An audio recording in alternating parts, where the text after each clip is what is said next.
कर सिर्फ पैसा प्राप्त करना ही उसका उद्देश्य था। और आगे वो लिखते हैं कि वो कला का कितना बड़ा प्रेमी था कि जब वो मथुरा में एंटर करता है तो वो इतना प्रभावित हो जाता है वहां की स्थापत्य कला को देख के।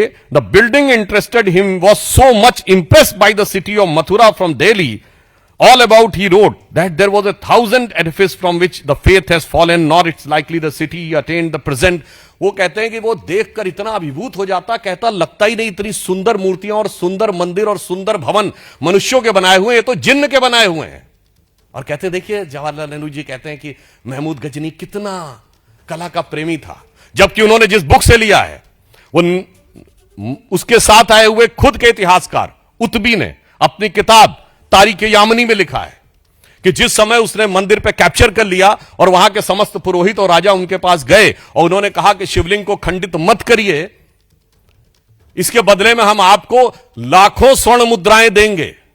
और उनके एडवाइजर्स को लगा कि एक अच्छा मौका है, हमें एक पत्थर से क्या लेना देना है, अगर इतना मिलता है तो ये खुद महमूद गजनी के साथ आए हुए इतिहासकार जिससे ये प्रेरणा ले रहे हैं नेहरू जी और उनके बाद उनके गोत्र के समस्त इतिहासकार, वो क्या लिखता है, कहता महमूद ने मना कर दिया। किस लिए मना कर दिया? वो कहता है इसलिए कि मैं चाहता हूं कि कयामत के दिन मैं एक बुत शिकन के रूप में जाना जाऊं, ना कि बुत परस्तों के साथ सौदागरी करने वाले एक गलीच बुत फरोश के रूप में।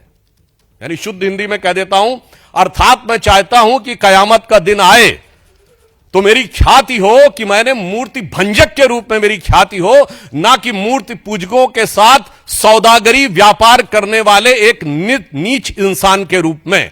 अब बताइए जितने लेफ्टिस्ट और ये सब समझाते हैं ये सारी थ्योरी डिमोलिस्ट जो उसी में लिखी हुई है, मगर इतिहास को कैसा डिस्टॉर्ट किया गया।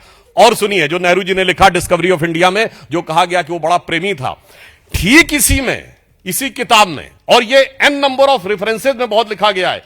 History of India as told by various historians, इसमें है translation of Tarikh-ul Yamini by of the Mahmud chronicles, उसमें भी लिखा है कि जैसे ही वो मथुरा में देखता पहले तो बड़ा प्रभावित होता, फिर कहता सारे मंदिरों और बिल्डिंगों को नष्ट कर दो। और डिस्कवरी ऑफ इंडिया में वो सेंटेंस गायब। और इंटरप्रिटेशन ये कि वो तो बहुत बड़ा कला प्रेमी था। इसलिए आज भारत की अस्मिता के साथ हुए इस आघात और उसके साथ हुए इस घिनौने मजाक को याद रखने की आवश्यकता है। और एक और चीज आपको बताना चाहता हूं, भारत का एक और बहुत बड़ा नुकसान किया गया। वो क्या किया गया? आप सबने फिल्मों में डायलॉग सुना होगा। एक वो पुरानी फिल्म थी 1991 की शायद, जिसमें दिलीप कुमार और राजकुमार दोनों थे, जिसमें उनका हेलीकॉप्टर लैंड कर जाता है तो कहता लो बंदूक मार लो, तो कहता नहीं हम तुम्हें मारेंगे और जरूर मारेंगे, मगर तब जब बंदूक भी हमारी होगी, गोली भी हमारी होगी, इलाका भी हमारा होगा और वक्त भी हमारा होगा। ये डायलॉग सिर्फ फिल्मों में सुना होगा, परंतु ऐसा नहीं है।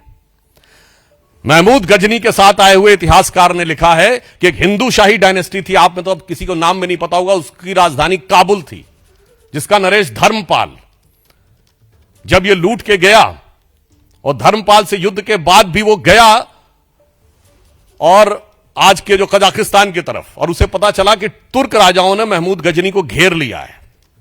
तो अलबरूनी ने लिखा है, अलबरूनी ने लिखा है, क्या लिखा? उसने कहा जब घेर लिया है तो वो धर्मपाल उसको कहता है कि मैं 2000 घुड़सवार, 10,000 सैनिक और 100 हाथियों के साथ तुम्हारी मदद करने को आने को तैयार हूं, मगर किस लिए? इसलिए नहीं कि मैं तुम्हें बचाना चाहता हूं, इसलिए कि तुम्हें मारने का संकल्प मैंने लिया था, तो मैं अपने अलावा किसी और को तुम्हें पराजित करते हुए और तुम्हें मारते हुए नहीं देखना चाहता।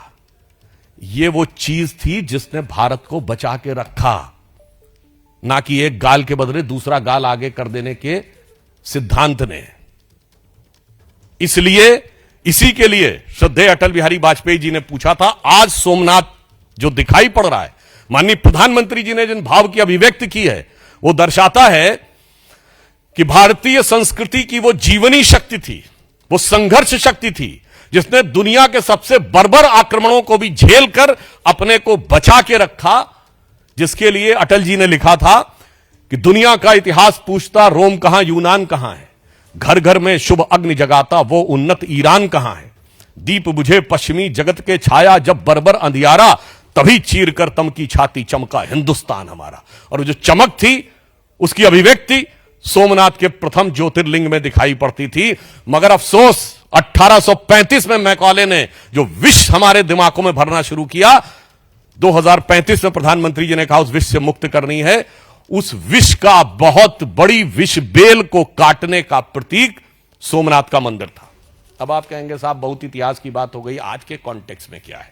तो यह भी मैं बताना चाहता हूं, आप सभी लोग, विपक्ष के लोग बहुत बोले थे कि डोनाल्ड ट्रंप ने ऑपरेशन सिंदूर के बाद भारत पाकिस्तान की मध्यस्थता की बात कही थी और इसको लेकर हमारे विरोधी बहुत उछल उछल के बोल रहे थे। तो 11 मई 2025 को डोनाल्ड ट्रंप ने यह भी बोला था कि 1000 ईयर से इंडिया और पाकिस्तान के बीच की लड़ाई है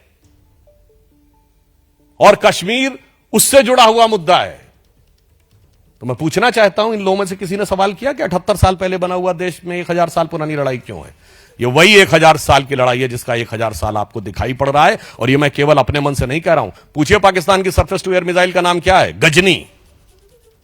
एयर टू एयर मिसाइल का नाम बाबर, दूसरी मिसाइल का नाम गौरी।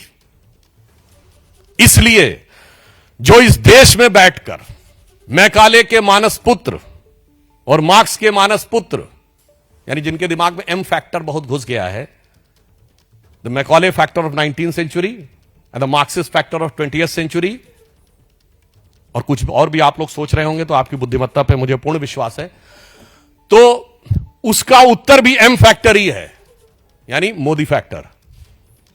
जो मोदी जी ने आज इस विषय पे अपने विचारों की अभिव्यक्ति की है, राष्ट्र को उसे समझने की आवश्यकता है।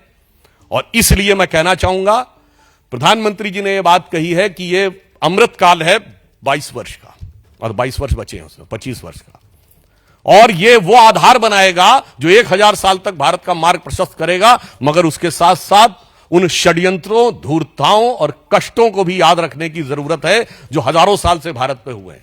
जो लोग ये कहते हैं कि मुगल आक्रमणकारियों के दौर में भारत में क्या क्या हुआ, तो उनके मैं बहुत डिटेल में नहीं जाना चाहता, सिर्फ इतना बता देना चाहता हूं कि एंगस, जो प्रोफेसर आरजी रमल ने डिवोसाइट बनाई है, जिन्होंने वर्ल्ड की हिस्ट्री का पूरा किया है, कब कब कितने लोग मारे गए, उसमें तुगलक के दौर में कितने मारे गए, खिलजी के दौर में कितने लाख मारे गए, मुगल के दौर में कितने मारे गए, कुल मिलाकर उन्होंने 60 मिलियन से 80 मिलियन लोगों के मैसेकर की बात कही है। विल डूरांड ने हिस्ट्री ऑफ सिविलाइजेशन में लिखा है, the Muslim conquest of India was not one of the bloodiest, he said was the deadliest. Colonel James Tod ने लिखा है Annals and Antiquities of Pakistan of Rajasthan में कि जब अकबर ने कैप्चर किया तो उसने 2980 किलोज के जनेऊ तोले, 2980 किलोज। आप सोच सकते हैं कि कितना था। ये किसने लिखा? फॉरेनर्स ने। इसलिए मैं कहना चाहता हूं, मजाक मत उड़ाइए। यह देश उसके बाद भी आज जीवित है, स्वतंत्र हुआ और उसके बाद प्रखरता के साथ आगे बढ़ रहा है अपनी उस शक्ति के कारण, जिसे समझिए और आश्वस्त रहिए कि आज जब पूरी दुनिया लड़ाई लड़ने में लगी हुई है, मैं देशों का नाम नहीं ले रहा हूं, सब एक दूसरे को के ऊपर आक्रमण करने और आधिपत्य में लगे हैं, उसमें यदि भारत का राइज हो रहा है तो इन मूल्यों को स्थापित करने के लिए हो रहा है जो विध्वंस और हिंसा के खिलाफ होगा। India is all set to rise, not to dominate the world but to motivate the world.